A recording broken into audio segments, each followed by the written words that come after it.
Now, in another matter, since President Biden took office, consumer prices have risen 17.9%. On his watch, our economy has seen inflation grow at its fastest rate in 4 decades.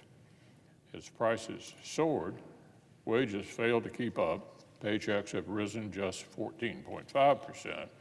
In other words, the Biden economy has effectively imposed a pay cut across the board. The effects of Washington Democrats' reckless spending have forced working families to do more with less. As the American people struggle to make ends meet, they're carrying record-high credit card debt, 34% more than they were just 3 years ago. And polls continue to report that the country isn't very bullish on the prospects of undoing the Biden administration's damage anytime soon. By one recent survey, fewer than 3 in 10 Americans rate today's economic conditions positively, and barely 1 in 4 expect things to improve over the coming year.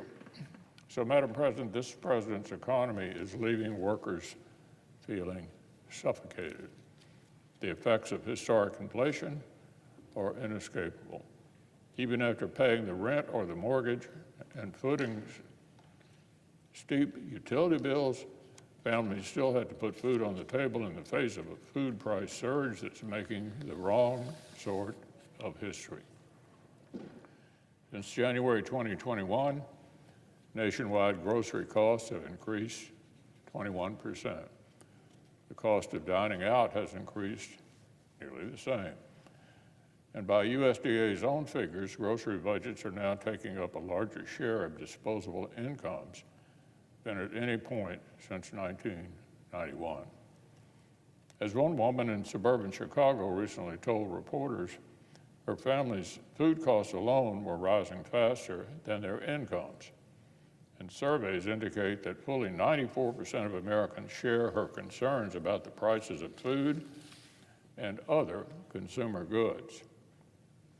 This is the Biden economy. This is Bidenomics in action. And bizarrely, this is what the Biden administration has decided to spin as a roaring success. Both the White House and the president's reelection campaign continue to insist he's proud of his economic record.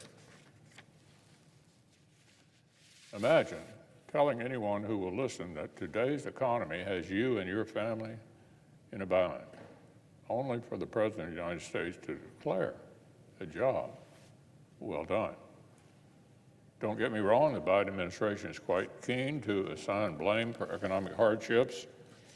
They're just looking everywhere but in the mirror.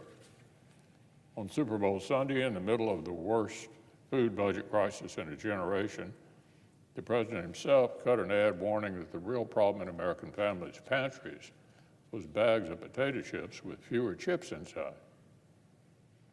President Biden calls shrinkflation a ripoff, but the American people know the real ripoff is the historic inflation that shrunk their paychecks and forced them to make tough choices about tomorrow and get through today. In fact, they say so repeatedly. The only question at this point is when Washington Democrats will start listening.